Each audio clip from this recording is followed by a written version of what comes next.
Hello hello hello hello मेरे प्यारे बच्चों, कैसे हैं आप लोग? अच्छे हैं? तो चलिए अच्छे रहिए, घर पे रहिए, सुरक्षित रहिए। और इस कोरोना जैसे या कोरोना वायरस के जो काल चल रहा है, इस समय चल रहा है, एक खतरनाक समय है। हम लोगों को बच के रहना ही और दूर दूर रहना ही बहुत जरूरी है। और हम इसे दूर रह के ही बच सकते, क्योंकि अभी तक इसका कोई भी वैक्सीन डिस्कवर नहीं हुआ है, कोई भी वैक्सीन नहीं बनाया गया है अभी तक। तो बच्चों, तो आप लोग क्या करना है, घर पे रह के पढ़ाई करना है आराम से, अपने कोर्स को कवर करके अपने जो बोर्ड एग्जाम आ रहे हैं या फिर कंपटीशन एग्जाम आ रहे हैं उसकी तैयारी कर लेना है। तो फिर आज हम एक नए टॉपिक के साथ प्रेजेंट हुए हैं और आपका स्वागत करते हैं आपके अपने चैनल मोशन बायोलॉजी में। और यहाँ पर बायोलॉजी को रटाया नहीं, कॉन्सेप्ट सिखाया जाता है ना। आप लोगों ने जो पिछली क्लासेस कवर कर रहे होंगे उसमें पता चल रहा होगा कि एक एक वर्ड का मतलब बताया जा रहा है बच्चों।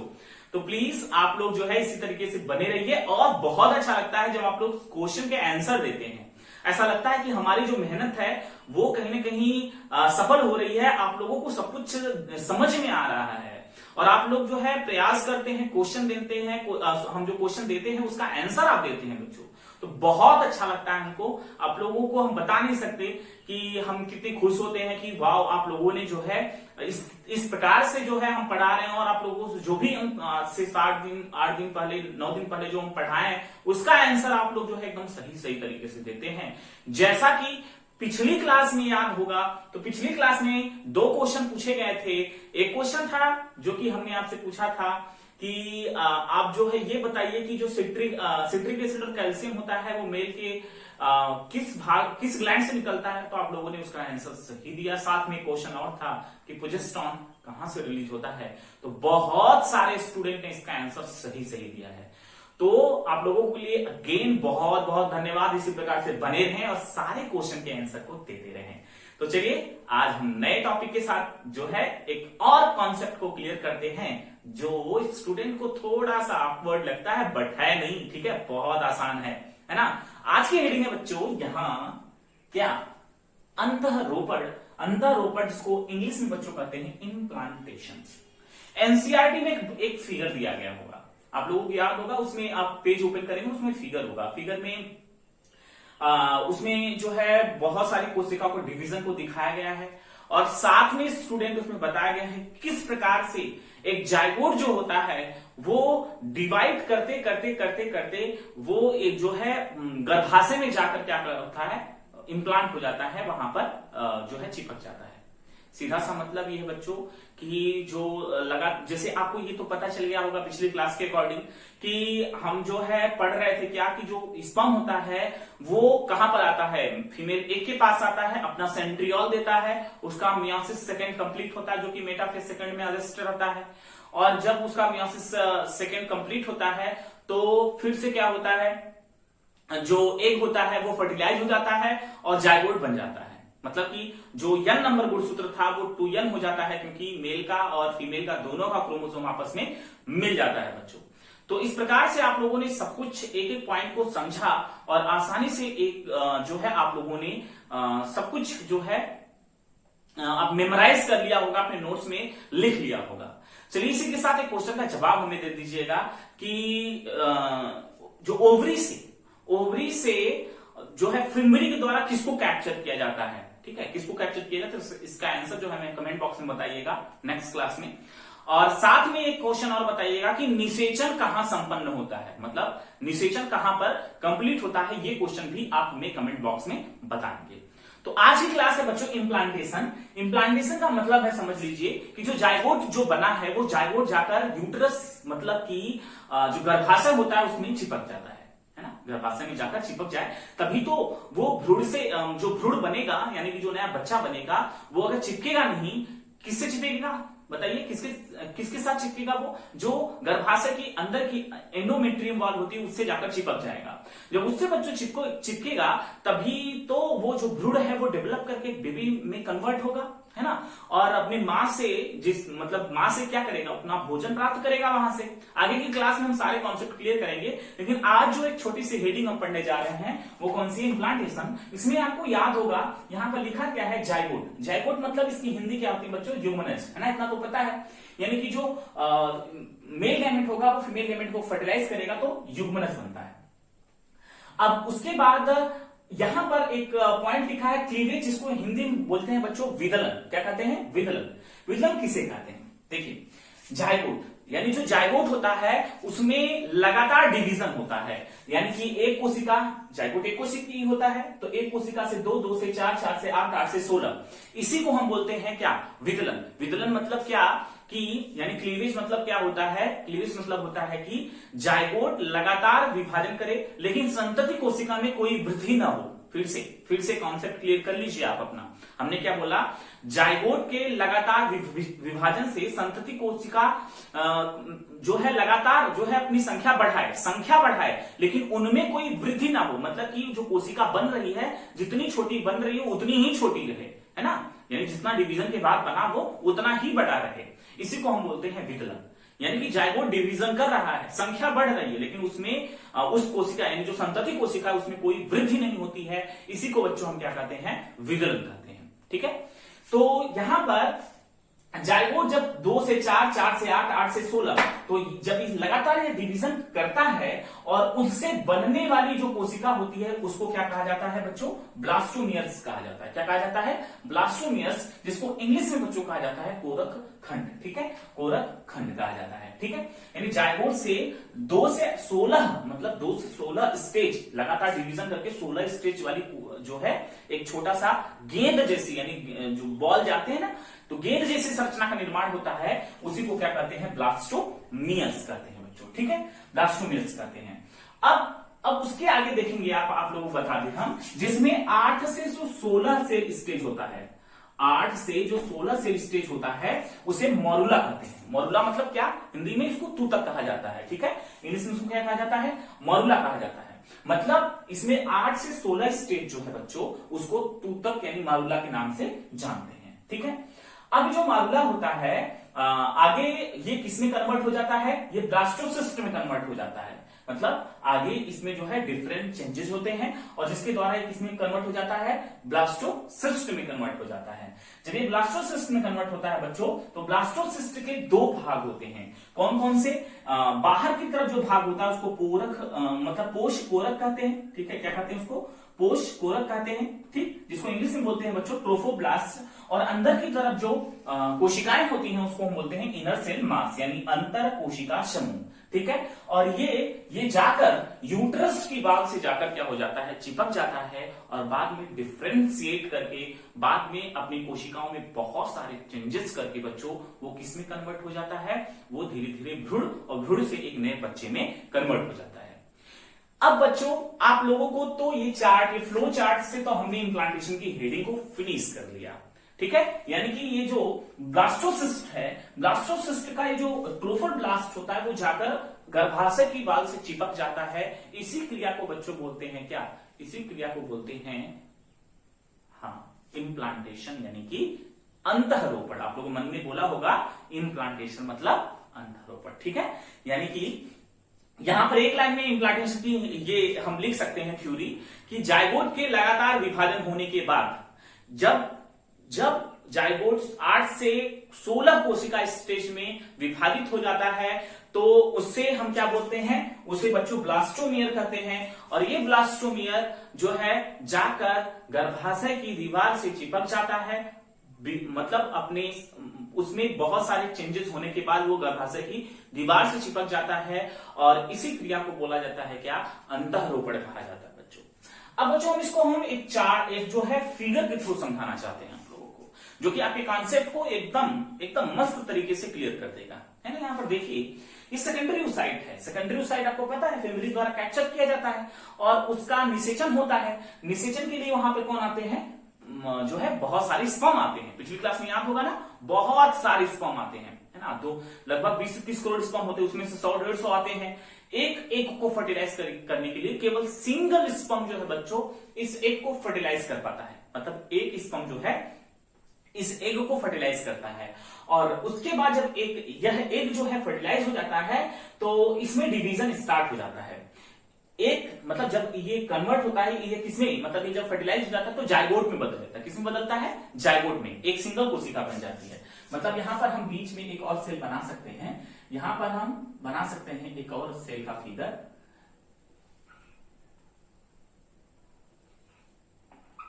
ठीक है, ये हो गया हमारा क्या?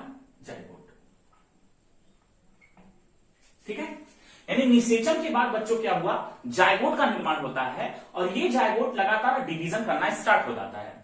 एक कोशिका, ये सिंगल सेल था। और हम बता दें, इस दुनिया का कोई भी प्राणी हो, इस दुनिया का कोई भी जीव हो, वो कभी ना कभी सिंगल सेल था, है ना, कभी न कभी सिंगल। इतना बड़ा हाथी हम देखते हैं, इतना बड़ा अन्य मतलब अन्य भी बड़े जीवों को देखते हैं, वो कभी न कभी अपने जीवन में कैसे रहे होंगे? एक कोशिकीय रहे होंगे, जिसको नेकेड आई से नहीं देखा जा सकता था।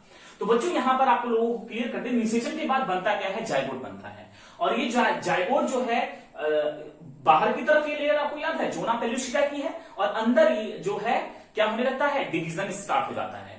जब अंदर डिवीजन स्टार्ट होता है तो यहां पर जाइगोट के बाहर भी क्या होगा? जोना पेलुसिडा की लेयर होगी कि नहीं होगी? अब उसके बाद यहां पर डिवीजन स्टार्ट होता है, एक सेल से दो सेल, दो से चार, चार से आठ, 8 से 16। तो इसी प्रोसेस को बच्चों क्या कहा जाता है? क्लीवेज कहा जाता है। क्लीवेज मतलब विदलन, यानी कि जाइगोट की कोशिका लगातार विभाजन करके 8 से 16 स्टेज में पहुंच जाए और उसकी कोशिका में कोई वृद्धि ना हो बल्कि संख्या में केवल वृद्धि हो, इसी को हम क्या बोलते हैं? विदलन कहते हैं बच्चों, है ना। इतना तो क्लियर हो गया। अब जिसमें क्या यहां पर देख सकते हैं आप लोग, 8 से 16 से स्टेज को क्या कहा जाता है? मॉरुला कहा जाता है। यानी कि लगातार विभाजन करके जब 8 से 16 स्टेज में पहुंचता है तो उसको क्या कहते हैं बच्चों? मॉरुला करते हैं। ठीक है, और उसके बाद लगातार फिर से इसमें डिवीजन होता है। मतलब ये जो मॉरुला के बाद यानी 16 स्टेज में पहुंच जाता है तो इसमें डिफरेंट चेंजेस होते हैं, है ना, इसमें डिफरेंट चेंजेस होते हैं और उसको बच्चों कहा जाता है ब्लास्टोसिस्ट। क्या कहा जाता है? ब्लास्टोसिस्ट कहा जाता है, यानी कोरक पुटी। ठीक है, यहां पर हमने यही चीज समझाने की कोशिश की है। युग्मनक जो है लगातार जब डिवीजन करता है तो 2 से 16 जो स्टेज होती है उसको ब्लास्टोमेयर्स कहते हैं, और 8 से 16 स्टेज को क्या कहा जाता है? तो मोरुला कहा जाता है, यानी तूतक कहा जाता है। और जब इस मोरुला में परिवर्तन होते हैं तो उसको क्या कहा जाता है बच्चों? ब्लास्टोसिस्ट यानी कोरक पुटी कहा जाता है। यानी परिवर्तन के होने के बाद मोरुलिया जो है परिवर्तित हो जाता है, डिफरेंशिएट होता है, वो किसमें बदल जाता है? ब्लास्टोसिस्ट में बदल जाता है। और ब्लास्टोसिस्ट में जब वो बदलता है बच्चों तो आगे जाकर इसमें जो है बहुत सारी कोशिकाएं, जो उसमें कोशिकाएं होती हैं, वो अपना अपना काम डिवाइड करने लगती हैं। अपना अपना काम डिवाइड करने का मतलब कि जो चारों तरफ जो एक कोशिका होती है वो किसमें? वो ट्रोफोब्लास्ट में कन्वर्ट हो जाती है। ठीक है, यानी ये ब्लास्टोसिस्ट को 2 भागों में डिवाइड किया है। जो ब्लास्टोसिस्ट उसके 2 पार्ट्स हो जाते हैं। एक हो जाता है ट्रोफोब्लास्ट जिसको हिंदी में पोष कोरक कहते हैं, और दूसरा हो जाता है बच्चों इनर सेल मास जिसको हिंदी में अंतर कोशिका समूह कहते हैं। मतलब समझिए कि हम एक सिंगल सेल थे और सिंगल सेल के पास ऐसी पावर थी कि वो हमारे शरीर के डिफरेंट ऑर्गन को बना सकता है। आप इमेजिन करिए, ठीक है, आप इमेजिन करिए जो है एक सिंगल सेल जिसको हम अपनी नेकेड आईज से नहीं देख सकते हैं, और वो कोशिका के अंदर इतनी कैपेसिटी है कि वो हमारे शरीर की संरचना को बना सकता है। सोचिए, थोड़ा सा इमेजिन करिए। ये नेचर ने एक तरीके से आज तक इसको सुलझाना भी बड़ा मुश्किल है ना। हम भले ही बहुत बड़े हो जाएं, लेकिन गॉड के बनाए हुए कुछ ऐसे जो सिस्टम है हम उसको कभी अभी तक सॉल्व नहीं कर पाए हैं, और शायद आगे पता नहीं क्या होगा। बात समझिए हमारी, यानी एक ऐसी कोशिका जिसके पास इतनी पावर है बच्चों कि वो क्या कर सकता है? वो हमारे शरीर की या किसी भी जीव के शरीर की पूरी संरचना को बना सकता है। सोचिए कि जब ये मॉरुला था, मॉरुला लगातार डिवीजन किया और ये मतलब अपने अंदर डिफरेंट चेंजेस किए, डिफरेंशिएशन हुआ इसकी सेल में और ब्लास्टोसिस्ट में कन्वर्ट हुआ, जिसमें कोशिकाओं में काम बांटा गया, अंदर ही काम बांटा गया उसमें कि भाई तुम जो है अब बाहर की तरफ जितनी भी कोशिकाएं हैं वो ट्रोफोब्लास्ट में कन्वर्ट हो जाए, और ट्रोफोब्लास्ट में कन्वर्ट होके क्या करना है?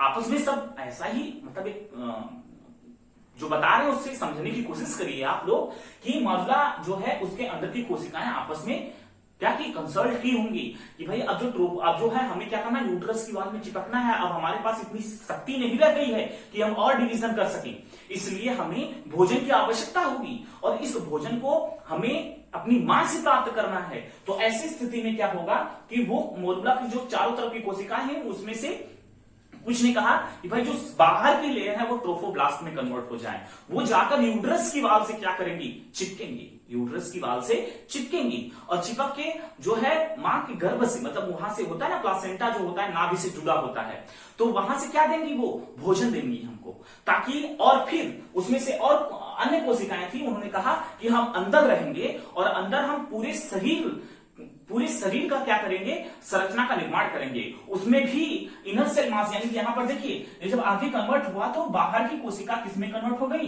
ट्रोफोब्लास्ट में कन्वर्ट हो गई। ट्रोफोब्लास्ट मतलब जो गर्भाशय से जाकर चिपक सके, और अंदर जो कोशिकाएं थी वो इनर सेल मास में कन्वर्ट हो गई। मतलब कि अब ये इनर सेल मास यानी ये बाहर, ये तो जाएगा कहां, यूट्रस में, ऐसे गेंद की तरह होता है, ऐसे देखिए गेंद की तरह है, और गेंद की तरह ऐसे जो विलाई होता है फैलोपियन नलिका में, उसके थ्रू क्या होगा, ये आगे की तरफ मूव होते हुए यूट्रस की वाल के पास चला जाएगा, ऐसे ऐसे ढंगरते, और उसके बाद वो क्या होगा, जो यूट्रस की जो एंडोमेट्रियम वाल होती है वहां से जाकर ये ट्रोफोब्लास्ट क्या हो जाएगा, चिपक जाएगा।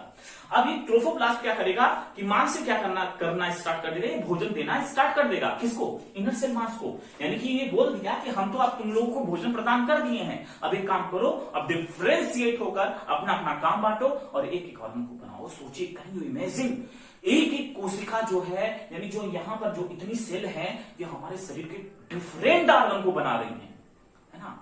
एक अमेजिंग वर्क चल रहा होता है। यानी कि इनर सेल मास में भी कोशिकाएं अपना अपना काम बांटती हैं। कुछ कहती हैं भाई हम आंख बना लेंगे, कुछ कहती हैं हम हृदय बनाएंगे, कुछ कहती हैं हम लिवर बनाएंगे, कुछ कहती हैं हम पाचन तंत्र बना देंगे, कुछ कहती हैं हम हड्डी में कन्वर्ट होंगे यानी हड्डी बनाएंगे, कुछ कहती हैं हम मांस बनाएंगे, कुछ कहती हैं हम स्किन बनाएंगे। इस प्रकार से डिफरेंट जो है चेंजेस होते हैं।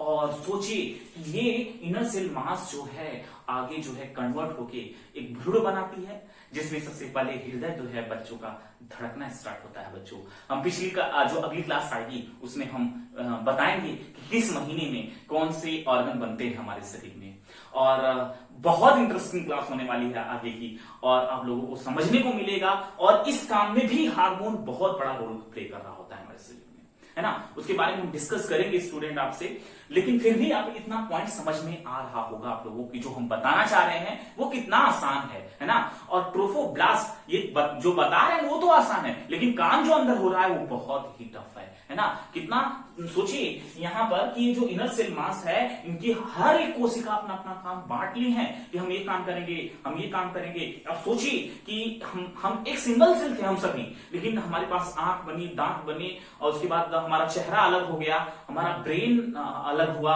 और साथ में हमारा जो है digestion system, respiratory system, hands, legs, और हमारे जो है हार्ट, लिवर, यानी डिफरेंट ऑर्गन जो हमारे बॉडी में हैं, साथ में स्केलेटल सिस्टम, मसल्स, ये सारी चीजें जो है हमारे बॉडी में इसी इनर सेल मास के डिफरेंशिएट होने की बात से। और ये धीरे धीरे एक 9 महीने का एक समय होता है जिसमें एक जो है एक सिंगल कोशिका एक नए बच्चे में कन्वर्ट हो जाती है, और बहुत सारे ऑर्गन के साथ। आप थोड़ा सा इमेजिन करिए वो कैसा समय होता होगा जो कि केवल जो है इस तरीके से चेंजेस होते हैं बॉडी में। तो ये नेचर ने इस तरीके से हमें बनाया है, इस पूरी दुनिया को बनाया है, ताकि ये दुनिया में आने वाला जो जीव है वो बरकरार रहे और इस पर्यावरण को कोई नुकसान न हो। लेकिन मानव जो है, कुछ मानव अपने काम को भूल जाता है और कुछ ऐसी गलतियां कर देता है जिससे पर्यावरण को नुकसान पहुंचता है। तो प्लीज आप लोग जो है पर्यावरण को सुरक्षित रखें, अन्य जीवों को भी सुरक्षित रखें जो हमारे इस पर्यावरण के हिस्सा हैं। और अगर हम उनको नुकसान पहुंचाएंगे कहीं ना कहीं हमारा पर्यावरण डिसबैलेंस होगा, जो कि हम आगे लास्ट चैप्टर में बच्चों पढ़ेंगे कि पर्यावरण किसी एक जीव के मारने से भी खतरे में पड़ सकता है। हम चींटी को बहुत छोटा समझते हैं बच्चों, अगर हम चींटी को भी मार दें तो हमारा पर्यावरण खतरे में पहुंच सकता है। अब चींटी को मारने से हो सकता है पूरी दुनिया खत्म हो सकती है। तो ये सब कुछ भी हो सकता है बच्चों जब हम आगे का चैप्टर पढ़ेंगे ना। It's the amazing chapter in class 12 and the huge knowledge in whole syllabus, and you concentrate your my lecture classes and note every words, every points, and all words is concept. You are, all of you is cleared everything. ठीक है, तो आप सभी लोग जो है मेरे साथ बने रहिए, एक एक वर्ड का मतलब समझाएंगे, मजा आएगा आगे की क्लासेस में। आगे जब हम जो है जेनेटिक्स पढ़ाएंगे, जब आपको मॉलिक्यूलर इनहेरिटेंस पढ़ाएंगे बच्चों, तो आपके दिमाग की बत्ती गुल होने स्टार्ट हो जाएंगी। और एक चैप्टर और आता है बायोटेक्नोलॉजी, जिसमें बच्चों जीन को बदल दिया जाता है। मानव का एक खेल है, जीन को बदल दिया जाता है।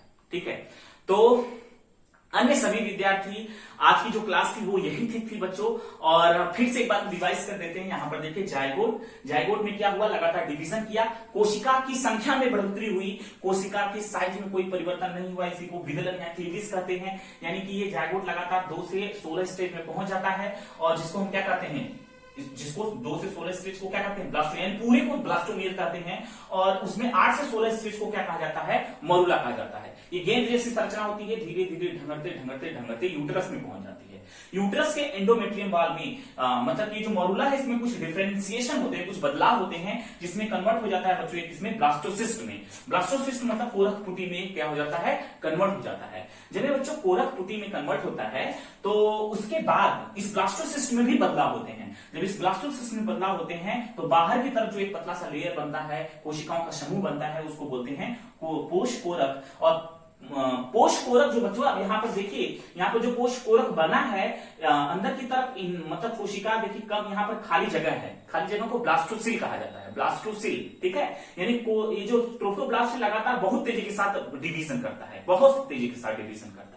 और ये ताकि जो है इनर सेल मास को डिफरेंशिएट होने के लिए जगह मिल सके और ये भ्रूण में कन्वर्ट हो सके। तो ये खाली कैविटी को बोला जाता है बच्चों क्या, ब्लास्टोसिल कहा जाता है। ठीक है, तो यहां पर मेंशन नहीं है, लेकिन आप इसका नाम देख सकते हैं ब्लास्टोसिल। ठीक, और उसके बाद अंदर की तरफ इनर सेल मास होती है, और इनर सेल मास ही डिफरेंशिएट करके भ्रूण, और भ्रूण के बाद एक जो है एक नए बच्चे को जन्म दे सकती है। ये सारे ऑर्गेनिज्म जो है कुछ इस प्रकार से ही प्रोसेस चलता है, लेकिन ये हम मानव का पढ़ रहे हैं, तो मानव में ही हमने आपको बता दिया।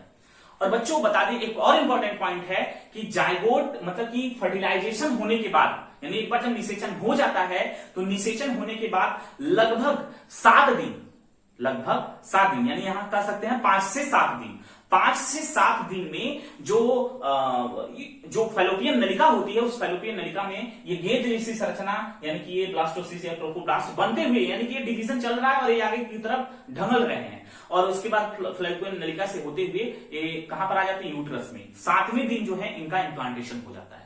तो कभी कभी क्वेश्चन आ जाता है इम्प्लांटेशन कितने दिन में होता है, तो बच्चों इम्प्लांटेशन अंतःरोपण, यानी कि एक जो है जायगोट जो है लगातार डिवीजन करके ट्रोफोब्लास्ट मतलब कि ब्लास्टोसिस्ट में कन्वर्ट होता है। और ये ब्लास्टोसिस्ट जो है ये जाकर किसमें बदलता है, ये जाकर जो है गर्भाशय की वाल से चिपक जाता है, और ये गर्भाशय की वाल से चिपक जाता है, इसी को अंतःरोपण कहते हैं। और यह क्रिया लगभग 7 दिन में पूरी हो जाती है। मतलब जायगोट बनने से लेकर ब्लास्टोसिस्ट और चिपकने तक का जो समय होता है वो 1 हफ्ते का होता है। ठीक है, तो इस प्रकार से आगे भ्रूण जो है विकसित होता है, बच्चे का निर्माण हो जाता है। तो बच्चों आज की क्लास यही थी। और आप लोगों को आज की क्लास कैसी लगी, कॉन्सेप्ट क्लियर हुआ कि नहीं हुआ, आप लोग बताएंगे हमें कमेंट बॉक्स में। और जो 2 क्वेश्चन पूछा गया है उसका आंसर भी हमें कमेंट बॉक्स में आप देंगे। तो आज की क्लास यहीं पर एंड करते हैं। Thank you so much, all of you. और आप लोग बने रहें और लगातार प्रयास करते रहें और अपने कॉन्सेप्ट को एकदम क्लियर कर लें। ठीक है, तो बायोलॉजी जो है एक समझने वाला सब्जेक्ट है, ना कि रटने वाला सब्जेक्ट है। तो इस प्रकार से मेरे साथ बने रहिए, एक एक कॉन्सेप्ट क्लियर कर देंगे। तो thank you so much, thanks for watching all of you. आप लोग लगातार पढ़ाई करते रहिए।